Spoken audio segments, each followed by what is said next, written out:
Bonjour à toi qui m'écoute encore et toujours et merci d'être là. Je reprends mon micro après presque un mois d'arrêt de ce podcast pour des raisons diverses et variées. Manque de disponibilité pour enregistrer mes podcasts d'une part, mais aussi également un manque d'allant que j'ai pu ressentir personnellement. Je sais pas comment ça se passe pour toi en ce moment. Je sais que c'est mouvementé sur le plan émotionnel pour beaucoup de personnes qui m'écoutent et puis de personnes plus proches, et elles se reconnaîtront, avec lesquelles j'échange, notamment via des vocaux, beaucoup. Et j'appelle ça le cheminement conscient intense. J'ai l'impression qu'on est toutes et tous amenés à être là-dedans à un moment donné et qu'en ce moment ça s'intensifie beaucoup. En tout cas, moi, c'est mon ressenti. Mais si c'est ton cas aussi, sache que tu n'es pas seule.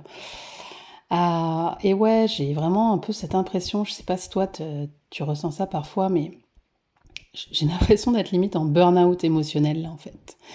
D'avoir eu tellement d'émotions intenses qui se sont réveillées pendant ce mois de juillet que je me sens fatiguée, voilà, vraiment épuisée émotionnellement. Et je me rappelle à une amie par vocal que j'avais vraiment cette sensation, en plus j'étais au bord de la mer donc ça se prêtait plutôt bien, mais cette sensation de me prendre un peu vague sur vague, quoi, et qu'il y a des jours où tu dis waouh, mais quand est-ce que ça va s'arrêter, quoi. Euh, Quand est-ce que ça s'arrête? Parce que c'est sûr que c'est fatigant en fait.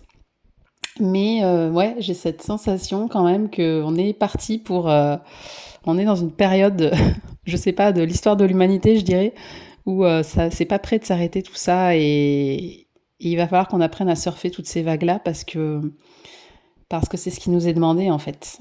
Et ouais, personnellement en tout cas, j'étais là-dedans et du coup j'ai plein de sujets qui se pressent dans ma liste de podcasts que j'aimerais faire, mais c'est comme s'il y en avait tellement là que je sais même plus par quel bout le prendre.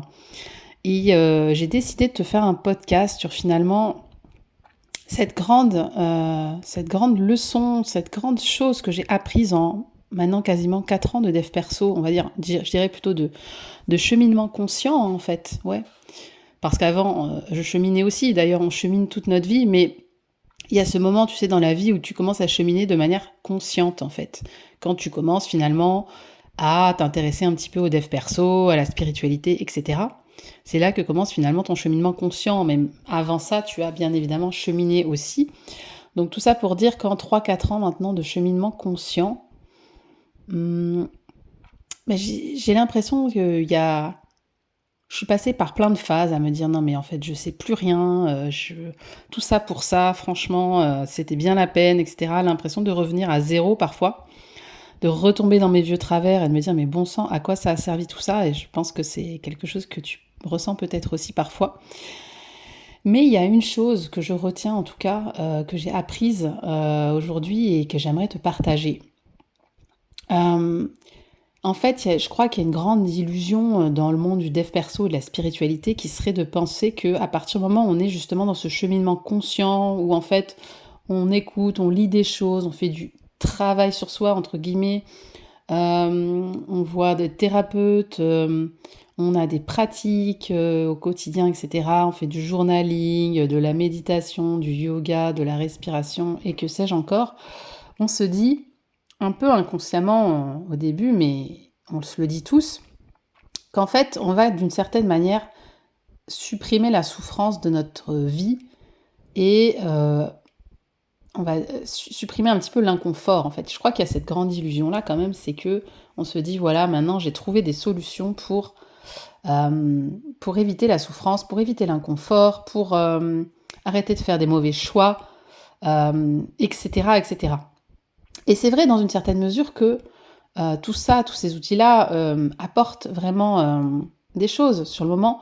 Et puis il y a toujours ce moment où on retombe dans des périodes, et moi c'est mon cas par exemple ces derniers mois, où on se dit ah mais non en fait j'ai l'impression que émotionnellement c'est encore plus intense qu'avant, que je vis des choses encore plus inconfortables, etc. Et du coup on se dit mais bon sang, à quoi bon tout ça? Et J'en suis arrivée quand même moi à la conclusion que, non évidemment, voilà, tout ça ne permet pas de supprimer, la souffrance, l'inconfort, les émotions difficiles, hem, ni les pensées en boucle d'ailleurs et cetera, le vide, l'ennui. Rien de tout ça n'est supprimé de nos vies en réalité.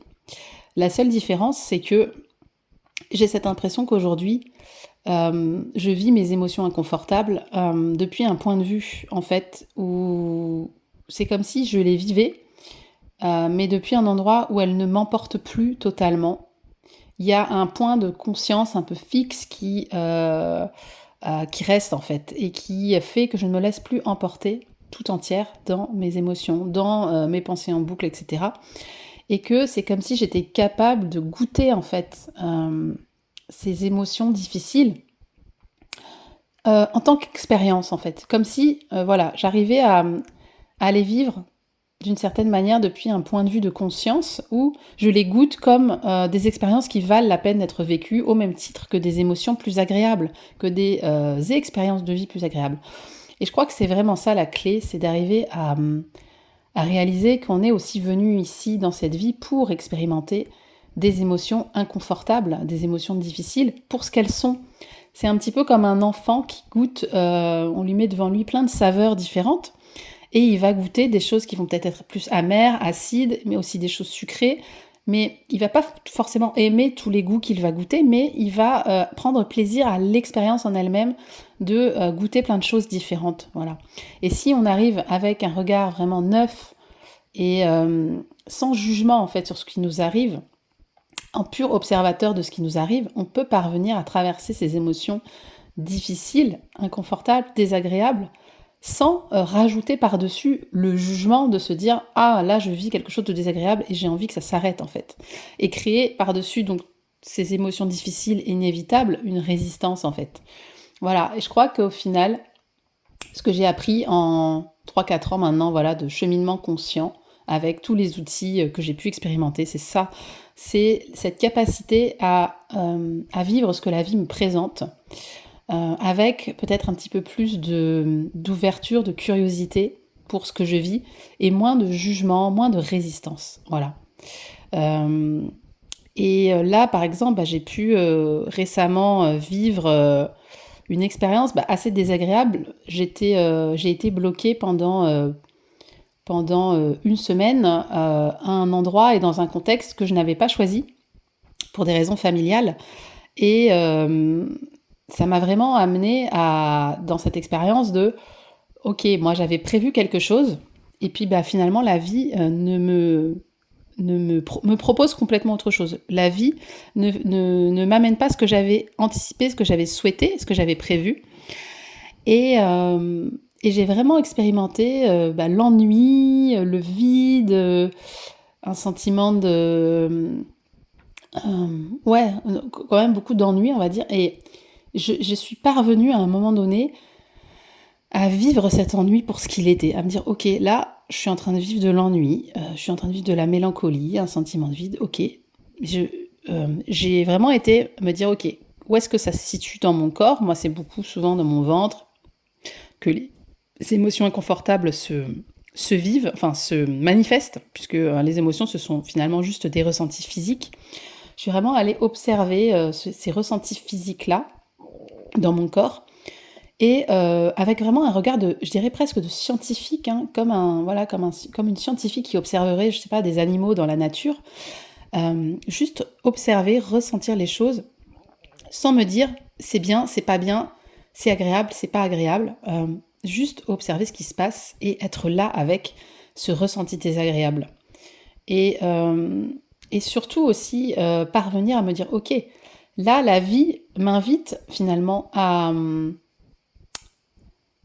trouver des sources en moi-même de complétude, de gratitude en fait. Puisque la vie ne me donne pas dans la forme, dans l'extérieur, ce que je voulais, comment est-ce que moi, je peux quand même éprouver une sensation de gratitude pour le simple fait d'être en vie et de ressentir ces émotions désagréables? Parce qu'en fait, je pourrais très bien ne pas du tout exister et ne pas être là en train de ressentir cette émotion désagréable. Et j'en suis vraiment arrivée à ce moment où voilà, je ressentais cette émotion très désagréable en moi. Et en même temps, j'étais du point de vue d'une conscience plus élargie, en gratitude pour ça, pour le simple fait d'être là à ressentir une émotion que j'aurais pu ne pas ressentir si je n'avais pas existé dans ce corps et dans cette personnalité qui sont les miennes. Et je crois que quand on en arrive à ce stade-là, eh bien finalement, ça nous amène une grande, un bon ancrage, une bonne résilience, puisque finalement, on arrive à cultiver en nous-mêmes une gratitude qui ne dépend pas finalement de ce qui nous arrive. Parce que c'est facile de ressentir de la gratitude quand en fait tout dans la vie se déroule comme on l'avait prévu. Voilà, c'est facile de ressentir de la gratitude devant un magnifique coucher de soleil, une coupe de champagne à la main, en bonne compagnie. Mais est-ce que c'est possible de ressentir quand même de la gratitude quand rien ne se déroule comme on l'avait prévu? Eh bien ça, c'est un vrai challenge. Et c'est là, en fait, où c'est quand la vie, finalement, nous met à l'épreuve, en ne nous donnant pas ce qu'on avait prévu, qu'on va chercher ces choses-là. Et c'est un petit peu pareil avec le fait de s'aimer soi-même. C'est facile, c'est tellement facile de s'aimer. Tu sais, les jours où tu t'es faite toute belle, tout beau, où tu es dans ton meilleur jour, effectivement, voilà, tu te regardes dans le miroir, tu vas t'aimer. Mais comment on fait pour s'aimer les jours où c'est plus difficile? Parce qu'il y a forcément des jours où c'est plus difficile. Et arriver, voilà, dans ces moments où il n'y a rien à l'extérieur de nous qui nous permet de ressentir des émotions agréables, de quand même réussir à cultiver un sentiment d'amour inconditionnel pour soi-même et de gratitude pour le simple fait d'être là, en vie, dans ce corps et dans cette personnalité, eh bien là, je crois qu'on touche à quelque chose qui nous est vraiment utile pour la suite, pour traverser tout ce qu'on a à traverser en fait, pour justement traverser toutes ces vagues qui nous arrivent et vont nous arriver de toute façon, puisque la vie est ainsi faite et moi j'ai vraiment ce sentiment que ça s'accélère de plus en plus. En tout cas, c'est le constat que je fais et que font beaucoup de personnes qui sont également dans un cheminement conscient, comme moi, comme toi peut-être, sûrement même puisque tu m'écoutes. Voilà, et donc je crois que voilà, ces moments où la vie ne nous donne pas ce qu'on veut, ils sont précieux parce qu'ils nous apprennent à trouver à l'intérieur de nous des ressources, des sources de gratitude, des sources de joie qui ne dépendent pas d'éléments extérieurs.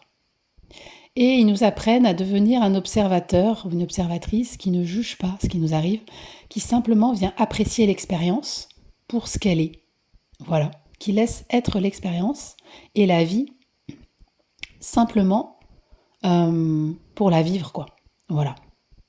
Je crois qu'on touche là à quelque chose de très important qui est que il n'a jamais été dit que nous, les humains, étions venus dans cette vie pour n'expérimenter que des choses agréables. Ça, c'est un énorme mensonge et une illusion probablement qu'on peut avoir quand on démarre un petit peu dans le dev perso et la spiritualité. Le vrai apprentissage, c'est pas de supprimer ça de nos vies. Alors bien sûr, on va travailler à éviter de créer de la souffrance inutile, bien sûr, parce que parfois on se crée de la souffrance inutilement, c'est certain. Mais la vie, de toute façon, nous amène son lot d'expériences inconfortables. Et la grande leçon du dev perso de la spiritualité, c'est plutôt d'apprendre à vivre aussi ces moments-là, sans y résister et sans rajouter une couche de jugement sur ce qui nous arrive. Et d'ailleurs, ça m'amène aussi une notion, si je fais un petit parallèle avec le Human Design, qui peut être intéressante, c'est que tu sais que dans le Human Design, dans ton schéma Human Design, tu as des centres qui sont colorés et des centres qui sont blancs. Et je crois que de comprendre que tes centres colorés sont vraiment la vie, en fait, qui vient s'expérimenter à travers toi de cette manière-là. Par exemple, si tu as le centre des émotions qui est coloré, eh bien, tu vas vivre justement des vagues émotionnelles intenses. Et c'est simplement la vie qui s'exprime à travers toi de cette manière-là, de même que si, comme moi, tu as le centre de la tête qui est coloré, tu vas être beaucoup à avoir des pensées, beaucoup de pensées. Et c'est pareil, il ne faut pas chercher à y résister, c'est la vie qui s'exprime de cette manière à travers toi. Pareil, si tu as la racine qui est colorée, eh bien tu vas être quelqu'un qui va être beaucoup poussé à être dans l'action. C'est pareil, Simplement vivre les choses sans y résister, se dire ok, c'est ainsi que je fonctionne, c'est ainsi que la vie se manifeste à travers ce corps, ce véhicule qui est le mien dans cette vie, et ne pas chercher à résister à ça. Juste accepter ça, accepter que l'énergie chez toi circule et se manifeste au monde de cette manière-là, sans y résister. Voilà. Et en faire ta plus belle signature dans le monde. Je crois que ça, c'est une jolie interprétation qu'on peut avoir aussi par rapport au Human Design. Et je t'invite vraiment à regarder quels sont tes centres colorés sur ton schéma et à aimer ces centres et aimer les voir se manifester dans ta vie, même quand parfois ça te pèse, même quand parfois ça peut te sembler trop. Je ferai un podcast par rapport au mental, justement, parce que moi qui ai un mental qui de toute façon tourne beaucoup, pendant longtemps j'ai cherché à résister à ça et je me rends compte que en fait l'idée n'est pas là en fait. L'idée est de vivre avec, d'apprendre à vivre avec et d'en faire quelque chose de beau et d'y voir une manifestation de l'énergie vitale à travers soi. Je te laisserai sur ces belles paroles. C'est un petit podcast beaucoup plus court. Je crois que je fais des podcasts de plus en plus courts, mais ça me vient comme ça et ça amène des petits éléments. N'hésite pas à me faire tes retours sur ces nouvelles modalités de podcast que je peux faire. Est-ce que ce format te plaît je serais très heureuse d'avoir ton retour par rapport à ça. Et je te dis à très vite pour un prochain épisode. Mouah.